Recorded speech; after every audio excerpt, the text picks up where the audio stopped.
Hello friends, blooming equity में आपका स्वागत है। आज हम लोग best stock to study now के सीरीज में Jammu and Kashmir bank limited के बारे में कंप्लीट स्टडी करेंगे। इनके बिजनेस, फंडामेंटल, टेक्निकल और कॉल का स्टडी करेंगे। और ये चार्ट में अपने reverse head and shoulder pattern का फॉर्मेशन कर रहा है। अभी तक आपने इस चैनल को सब्सक्राइब नहीं किया है तो इस चैनल को सब्सक्राइब जरूर कर लेंगे। आगे बढ़ने से पहले मैं डिस्क्लेमर देना चाहता हूँ कि ये कंटेंट सिर्फ और सिर्फ एजुकेशनल पर्पज़ के लिए है और इसमें मेरी कोई भी इन्वेस्टमेंट एडवाइस नहीं है। जम्मू एंड कश्मीर बैंक भारत का सबसे पुराना प्राइवेट सेक्टर बैंक है और इसकी स्थापना 1938 ईस्वी में हुई थी। इसका majority share government of Jammu and Kashmir own करती है but operates with full autonomy. इनके ब्रांचेस नेटवर्क की बात करें तो 1019 ब्रांचेस टोटल इनके है। उसमें 841 ब्रांच जम्मू एंड कश्मीर में, 37 ब्रांचेस लद्दाख में और 141 ब्रांचेस अक्रॉस 20 अदर स्टेट्स और यूनियन टेरिटरीज। और इनके एम्प्लॉयज़ की बात करें तो 12,364 इनके स्टाफ्स है। इनके रेवेन्यू मिक्स को देखते हैं तो 70% of the loans are from the Jammu and Kashmir and Ladakh and 30% of loan book are from the rest of India. इनके सब्सिडरीज की बात करें तो JNKB फाइनेंशियल सर्विसेज लिमिटेड एक होली ओन्ड इनकी सब्सिडरी है जो स्पॉन्सर बैंक है जम्मू एंड कश्मीर ग्रामीण बैंक का। इनके फाइनेंशियल्स को देखते हैं Q1 ऑफ फाइनेंशियल ईयर 2025-26 का। तो नेट प्रॉफिट इनका रहा है 485 करोड़, 16% ईयर ऑन ईयर इसमें इंक्रीज देखने को मिला। हाईएस्ट एवर Q1 प्रॉफिट रहा। डिपॉजिट की बात करें तो 1.49 लाख करोड़ रहा, 12.1% ईयर ऑन ईयर इंक्रीज इसमें देखने को मिला। एडवांस में बात करें तो 1 लाख करोड़ का इन्होंने लगभग एडवांस दिया है, 6.1% ईयर ऑन ईयर इंक्रीज देखने को मिला। कासा रेशियो की बात करें तो 45.7%, पिछले साल के मुकाबले कम रहा, 47% लास्ट ईयर था। नेट इंटरेस्ट मार्जिन की बात करें तो 3.72% रहा, एक कॉन्ट्रैक्ट हुआ है slightly due to rate cuts. GNPA 3.5% रहा, NNPA 0.82% रहा, PCR 90% रहा। ROA इनका 1.17% रहा, ROE 14.6% रहा और CRAR 15.98% रहा। ये टेबल में हम देख सकते हैं जून 2024 में अदर इंटरेस्ट इनकम इनका 101 करोड़ का था जो बढ़ के 114 करोड़ हो चुका है। इंटरेस्ट ऑन इन्वेस्टमेंट इनका 610 करोड़ का था जो लास्ट ईयर सेम क्वार्टर में ये बढ़ के 723 करोड़ हो चुका है। इंटरेस्ट ऑन एडवांसेस 2283 करोड़ का था, वो बढ़ के 2430 करोड़ हो चुका है। आप देख सकते हैं पिछले चारों क्वार्टर से इस क्वार्टर का रिजल्ट सबसे बेस्ट है। ग्रॉस एडवांस मिक्स की बात करें तो जो पिछले साल सेम क्वार्टर में इन्होंने 70% रिटेल एडवांस किया था वो घट के अब हो चुका है 68.7%। कॉर्पोरेट एडवांस जो पिछले साल था सेम क्वार्टर में 29.8% था वो बढ़ के अब हो चुका है 31.3%। ब्रांच और रीजनल एक्सपेंशन की बात करें तो करेंटली इनके 1019 ब्रांचेस है और इनका स्ट्रेटजी है to balance loan book mix shifting from 70-30 to Jammu and Kashmir to what 50-50 in the coming years. तो मतलब ये ब्रांच एक्सपेंशन की भी बात कर रहे हैं और लोन बुक को भी अपना ये शिफ्ट करने की बात कर रहे हैं, क्योंकि अगर ब्रांचेस एक्सपैंड होंगे रेस्ट ऑफ इंडिया में तभी ये रेशियो इनका मेंटेन हो पाएगा। Focus on selective expansion in strategic regions outside Jammu and Kashmir while maintaining a dominance in the core territory. Main dominance ये अपना कोर टेरिटरी में मेंटेन करना चाह रहे हैं लेकिन अपना सिलेक्टिव एक्सपेंशन भी ये आउटसाइड जम्मू एंड कश्मीर करने का फोकस कर रहे हैं। बेस्ड ऑन लेटेस्ट कॉल मैंने इनका future outlook, future revenue growth, future profit growth, future margins को जानने की कोशिश की है। तो एक एक करके देखते हैं। फ्यूचर आउटलुक के बारे में बात करें तो bank remains confident of sustained growth despite rate cut led margin pressure. Strong class of franchise 45% plus, improving digital adoption, 90% plus transaction digital and retail driven growth strategy provide resilience. ये बता रहे हैं कि रिटेल ड्रिवन जो growth strategy है वो उनका business को रेजिलेंस प्रोवाइड कर रहे हैं। Plan to balance loan book currently 70-30 between Jammu and Kashmir and rest of India toward 50 and 50 in the coming years. Capital buffers are strong, CRAR 16%, board approved raising 1500 crore to support growth। तो board ने भी approval दे दिया है, मतलब एक काफ़ी growth पे अपना फोकस कर रहे हैं। Focus on retail, agriculture, MSME lending and building non interest income via treasury, financial service and fee based products. Future revenue growth की बात करें तो क्रेडिट ग्रोथ गाइडेंस इन्होंने 12% का दिया है with retail expected to drive majority of expansion. Deposit growth का guidance 10% का है with tech led CASA strengthening targeted at 48%। Other forex income expected to improve through treasury, forex, insurance commission and recoveries. इनका future profit growth की बात करें तो management expect net profit growth of 30% year on year. आप देख सकते हैं 30% year on year growth की बात कर रहे हैं company. Normalized excluding one-time provision, recoveries from return of documents 250 crore expected in financial year 2026 to further boost bottom line। तो ये प्रॉफिट में ये भी ऐड करेगा जो 250 करोड़ का राइट ऑफ डॉक्यूमेंट से रिकवरी करेंगे, वो भी इनके प्रॉफिट में ऐड करेगा। Strong operating leverage as staff cost moderate, retiral expenses falling, इनका रिटायरल जो एक्सपेंसेस है वो कम हो रहा है और स्टाफ कॉस्ट भी इनका मॉडरेट में है। फ्यूचर मार्जिन की बात करें तो net interest margin guidance revise downward to 3.65 to 3.7%। Earlier इन्होंने 3.9% का गाइडेंस दिया था due to RBS 50 BPS point surprise rate cut. तो बोले रेट कट के कारण इनका नेट इंटरेस्ट मार्जिन में भी कमी आगे का देखने को मिल सकता है। Still expected to remain above peers aided by CASA base and prudent deposit strategy. अपने पीयर्स से फिर भी ये ज़्यादा रखने की उम्मीद कर रहे हैं। ROA expected to stay around finance year 2025 levels 1.3% and ROE guided at 16 to 17%। Return on equity भी काफ़ी हेल्दी इनका रहने का उम्मीद है। 16 to 17% एक फाइनेंशियल इंस्टीट्यूशन में काफ़ी अच्छा ROE होता है। इन शॉर्ट अगर इनका देखें तो Jammu and Kashmir bank is guiding at 12% loan growth, 10% deposit growth, stable profitability and slight net interest margin compression. Long term value creation to driven by retail expansion, digital banking and improving asset quality. Profitability drivers इनके हैं growth in personal finance year on year 7.4% increase हुआ है and agriculture loan 19.9% increase हुआ है। Housing loan strong performer इनका रहा है। Guidance इस फाइनेंशियल ईयर का इन्होंने दिया है क्रेडिट ग्रोथ 12% कराने का, deposit growth 10%, Kasa 48%, ROE 16 to 17% और GNPA लेस देन 3% रहने की उम्मीद कर रहे हैं ये। आइए इसका फंडामेंटल्स को देखते हैं। इसका मार्केट कैप 11,036 करोड़ है, एक स्मॉल कैप कंपनी है। इसका करंट प्राइस 100 रुपीज़ है और 200 डे मूविंग एवरेज का 104 रुपीज़ है। मतलब 200 डे मूविंग एवरेज से नीचे ट्रेड करता हुआ देखने को मिल रहा है। इसका 52 वीक हाई 117 रुपीज़ है, 52 वीक लो 82 रुपीज़ है। स्टॉक पी 5.14 है, बुक वैल्यू 129 रुपीज़ है, डिविडेंड यील्ड 2.15% है, ROC 6.15% है, ROE 15.8% है। डेप्ट टू इक्विटी फाइनेंशियल इंस्टीट्यूशन में हम लोग नहीं देखते हैं। EPS 19.5 रुपीज़ है, प्रोमोटर होल्डिंग 59.4, प्रीवियस 12 मंथ का प्रॉफिट 2082 करोड़ है।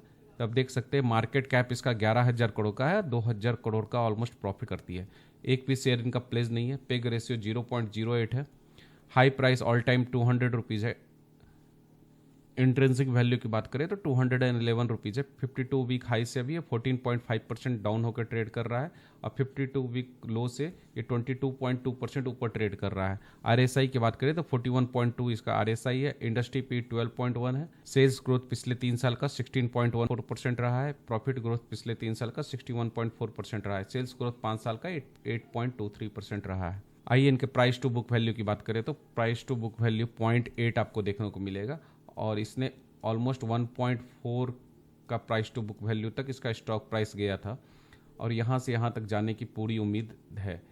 0.8 से 1.4 तक इसका प्राइस टू बुक। इसका median price to book value हालांकि इसका 0.6 है। इनके पी रेशियो की बात करें तो 5 ईयर टाइम फ्रेम में आपको दिखेगा कि मीडियन पी इसका 5.2 है और मीडियन पी से अभी आपको नीचे देखने को इसका वैल्यूएशन देखने को मिलेगा। 3 ईयर टाइम फ्रेम में भी देखें तो इसका मीडियन पी 5.6 है और मीडियन पी से इसका करंट वैल्यूएशन नीचे देखने को मिलेगा। आप 3 साल में देख सकते हैं कि पिछले 3 सालों में इसका EPS कितना अच्छा से ग्रो हुआ है और वैल्यूएशन में भी आपको गिरावट देखने को मिलेगी। तो ये बेस्ट टाइम होता है किसी भी स्टॉक को स्टडी करने का जब इसका EPS ग्रो कर रहा है और वैल्यूएशन में भी एक कंफर्टेबल जोन में आ चुका है। 1 ईयर टाइम फ्रेम में देखें तो इसका मीडियन पी 5.3 है और मीडियन पी से अभी आपको नीचे 1 ईयर टाइम फ्रेम में भी इसका वैल्यूएशन देखने को मिलेगा। इनके क्वार्टरली रिजल्ट को देखते हैं तो जून 2024 से कंपेयर करते हैं जून 2025 को तो अब 2,994 करोड़ का सेल्स से इंक्रीज होकर 3,269 करोड़ हो चुका है। 415 करोड़ का ऑपरेटिंग प्रॉफिट था जो भी गिर के 406 करोड़ का हो चुका है। प्रॉफिट बिफोर टैक्स की बात करें तो 614 करोड़ का प्रॉफिट बिफोर टैक्स है जो बढ़ के 659 करोड़ का हो चुका है।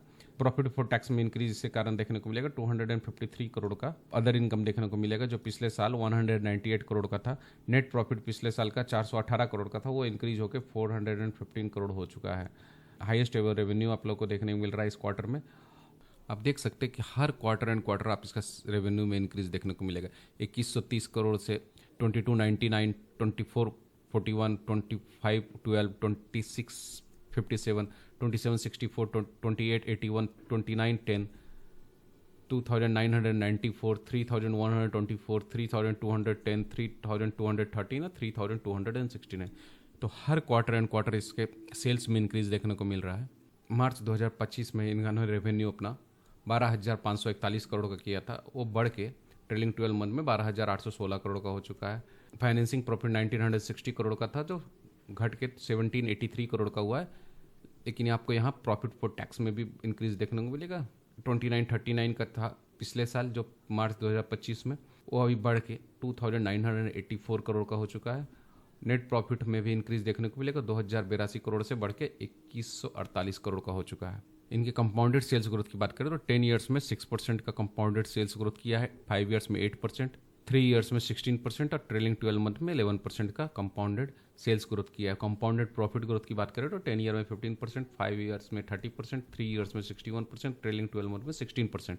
10 ईयर्स में स्टॉक प्राइस CAGR की बात करें तो 10 ईयर में 1%, 5 ईयर्स में 43%, 3 ईयर्स में 46% और 1 ईयर में 6% का नेगेटिव रिटर्न देखने को मिल रहा है। तो सेल्स में भी इंक्रीज देखने को मिला है, प्रॉफिट में भी इंक्रीज देखने को मिल रहा है, लेकिन आपको स्टॉक प्राइस CAGR में पिछले 1 सालों से कुछ भी रिटर्न देखने को नहीं मिला है।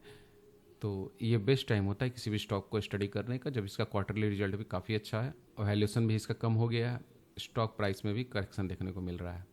ROE की बात करें तो 10 ईयर्स में 5%, 5 ईयर्स में 13%, 3 ईयर्स में 15% और लास्ट ईयर 16% का ROE इसने जनरेट किया है।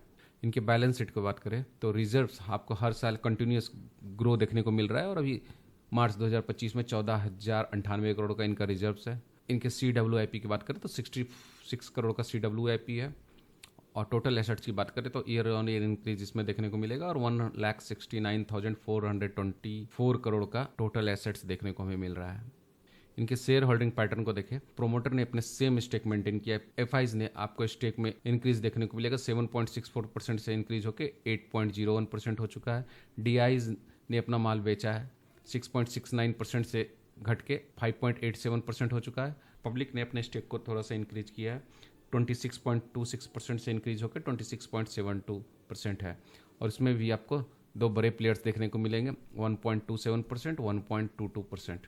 तो ऑलमोस्ट 76% स्टेक स्ट्रॉन्ग हैंड्स में देखने को हमको मिल रहा है। आइए इसका टेक्निकल एनालिसिस करते हैं।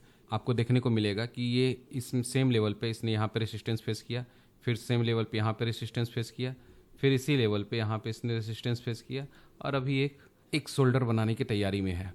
आप देख सकते हैं अगर ये बॉटम लाइन, ये इसका बॉटम हुआ इस चार्ट का, तो यहाँ पे आप हॉरिजॉन्टल लाइन ड्रॉ करते हैं और ये इसका टॉप पे तो नेक लाइन का आप देख सकते हैं कि एक reverse head and shoulder pattern का फॉर्मेशन कर रहा है। यहाँ इसने लेफ्ट शोल्डर बनाया, इसके बाद ये हेड बनाने के लिए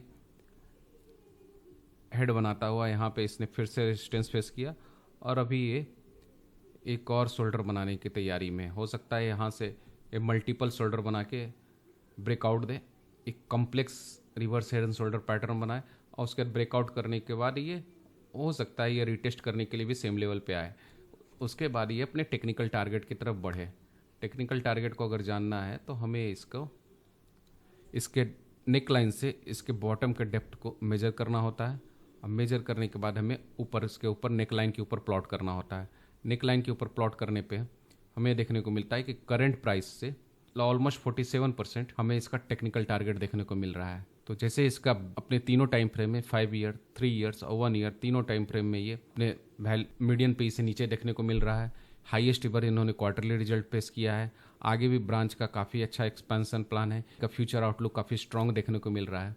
स्टॉक प्राइस में कंसोलिडेशन भी हो चुका है, एक बढ़िया सा चार्ट पैटर्न फॉर्म कर रहा है। तो मुझे नहीं लगता कि ये इस टेक्निकल टारगेट को अचीव करने में से कोई दिक्कत होनी चाहिए। इसी तरह हमें बिजनेस को एनालाइज करना होता है कि मैनेजमेंट का क्या गाइडेंस है, पिछले क्वार्टर में इसने कैसे परफॉर्मेंस दिया, क्या कोई चार्ट पैटर्न डेवलप हो रहा है, इसका वैल्यूएशन कहाँ है, इसका हिस्टोरिकल परफॉर्मेंस कैसा रहा। तो ये सारे पैरामीटर्स को एनालाइज करने के बाद ही हमें किसी स्टॉक अपनी वॉच लिस्ट में ऐड करने के बारे में सोचना चाहिए। हालांकि इसमें मेरी कोई भी बाई या सेल रिकमेंडेशन नहीं है। मैंने इस चार्ट को सिर्फ आपको स्टडी पर्पस के लिए शो किया है। इसे मैंने कोई भी प्राइस नहीं दिखा रहा हूँ, मैं आपको कोई भी मैंने इसमें टाइम फ्रेम नहीं दिखाया है। ये चार्ट सिर्फ और सिर्फ एजुकेशनल पर्पस के लिए है। अगर ये वीडियो आप लोग को पसंद आया हो तो इस वीडियो को लाइक करेंगे, अपने दोस्तों को भी शेयर करेंगे और इस चैनल को सब्सक्राइब करना नहीं भूलेंगे। मैं इसी तरह का एजुकेशनल कंटेंट आप लोग के लिए लाता रहूँगा। इसमें मेरे कई पुराने वीडियो भी है, उसको भी आप देख सकते हैं और सीख सकते हैं। मिलते हैं नेक्स्ट वीडियो में, तब तक के लिए जय हिंद।